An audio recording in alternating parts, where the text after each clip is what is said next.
एक बार देवर्षि नारद ऋषि अंगिरा के साथ कहीं जा रहे थे। रास्ते में उनकी नजर एक मिठाई की दुकान पर पड़ी।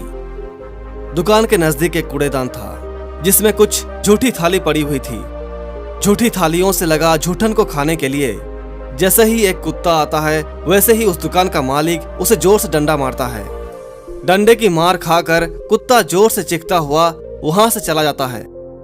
ये दृश्य देखकर देवर्षि नारद को हंसी आ गई। ऋषि अंगिरा ने उन्हें हंसी का कारण पूछा। देवर्षि बोले, हे ऋषिवर, ये जो दुकान आप देख रहे हैं ये रामलाल नाम के एक व्यक्ति का है जिसका कुछ समय पहले देहांत हो गया है। रामलाल एक बहुत ही कंजूस व्यक्ति था। कंजूस था इसलिए वो अपने जीवन में संचय करते करते बहुत ही धनी व्यक्ति बन गया। लेकिन उसने अपने जीवन काल में किसी को कभी कुछ नहीं दिया था। यहां तक कि कोई भिखारी अगर खाने के लिए उसे कुछ मांगता तो वो उसे खाना देने के बजाय गालियां देकर भगा देता। उसके बाद भी कोई अगर ना माने तो वो उसे डंडा मारकर भगा देता।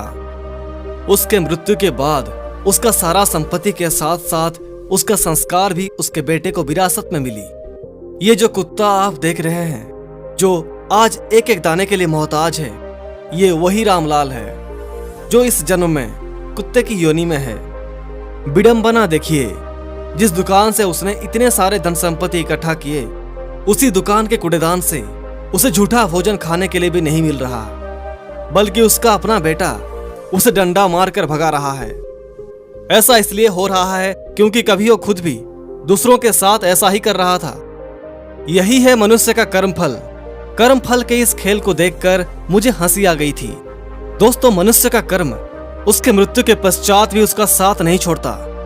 कर्म का फल व्यक्ति को उसी तरह ढूंढ लेता है जैसे कोई बछड़ा सैकड़ों गायों के बीच अपनी मां को ढूंढ लेता है।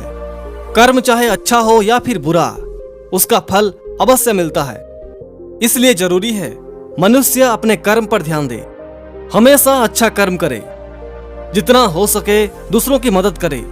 भले ही आप एक दिन इस दुनिया से चले जाएं, लेकिन आपका मदद उस व्यक्ति के मन में आपको हमेशा अमर बनाकर रखेगी।